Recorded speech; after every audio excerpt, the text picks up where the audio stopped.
Hello guys, good morning. Ako ngayon ay magluluto ng gulay guys. So sana guys, samahan niyo ako sa aking pagluluto hanggang sa dulo guys. So dali, samahan niyo na ako sa aking pagluluto.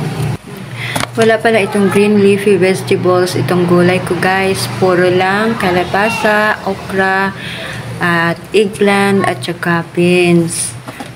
At nilagyan ko ng tuyo guys. Yan lang ang gulay na niluluto ko ngayon.